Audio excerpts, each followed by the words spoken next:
You want to figure out something that you're doing with your life that's worth not getting drunk and screwing up. If you like alcohol, that's a stupid question. Alcohol, one of the most commonly consumed substances on the planet Earth. My drinking became so bad in Spain, I was blacking out 5 to 7 nights per week. Its effects on individual cells, on organs, and organ systems in our brain and body.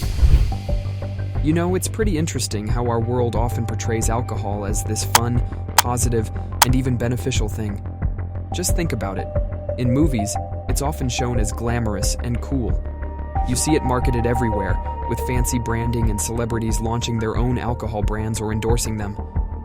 It's like we're bombarded with messages about how wonderful life becomes when you have a drink in your hand. Imagine if every drug, including the currently illegal ones, were available in a pharmacy or chemist, but in their 100% pure form. No additives or anything, just pure drugs. Now, picture walking into that store and seeing a bottle of pure alcohol. It would probably have a big warning label that says, "Do not consume. This will kill you if you drink the whole bottle." That exact same substance, pure alcohol, is what tens of millions of people are drinking, just in a diluted form.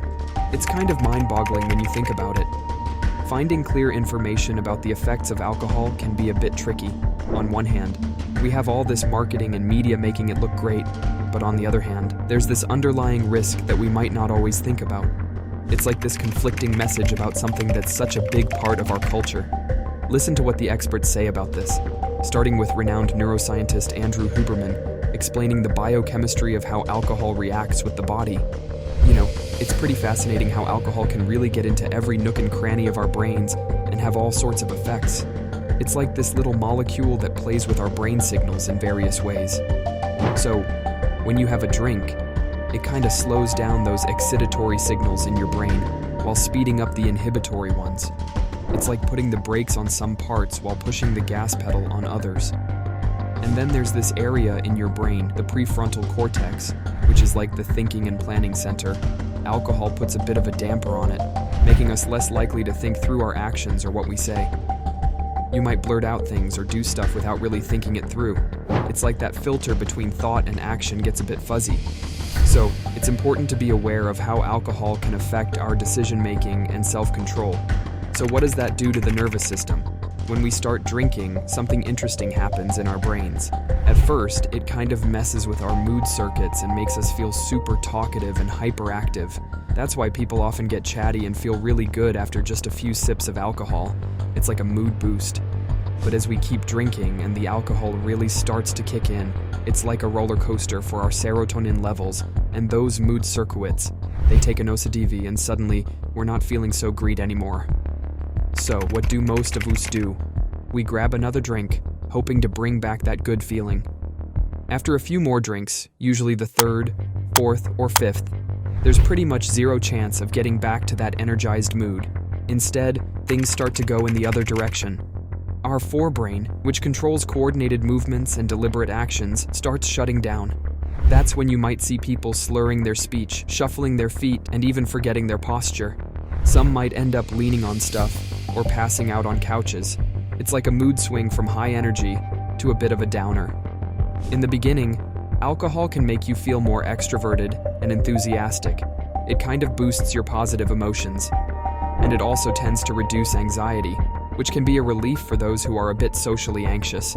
So, for a while, it feels like a great drug. You're in a better mood, more outgoing, and less anxious. But, as you've probably guessed, there are consequences to all this, especially if you keep drinking beyond that point. But you might think that drinking alcohol makes you feel good, right? Well, here's what really happens. But what if you are a light drinker and are careful not to get drunk and can hold your liquor well? Well, here's some news for you from psychologist Jordan Peterson. Now, you might think that several medicines and even mouthwashes contain alcohol, but the fact is that they contain alcohol in calculated low amounts to kill bacteria and help you sleep. Here's how Paul Walker, a scientist and professor of neuroscience and psychology, explains how alcohol makes you sleep. Alcohol is often used as a sleep aid for people who are struggling with sleep when things like over-the-counter remedies, etc., or herbal remedies have just not worked out for them. And alcohol, unfortunately, is anything but a sleep aid. In a nutshell, it's clear that alcohol is a bit of a double-edged sword when it comes to how it affects our brains and moods. It starts off with this burst of energy and positivity, making you feel all chatty and good. But if you keep riding that wave for too long, it takes a turn. As I've learned, after a few drinks, your mood can start to dip, and your brain's ability to coordinate things like speech and movement starts to fade. That's why it's important to be mindful of your alcohol consumption. While it can provide some short-term perks, going overboard can lead to quite the opposite.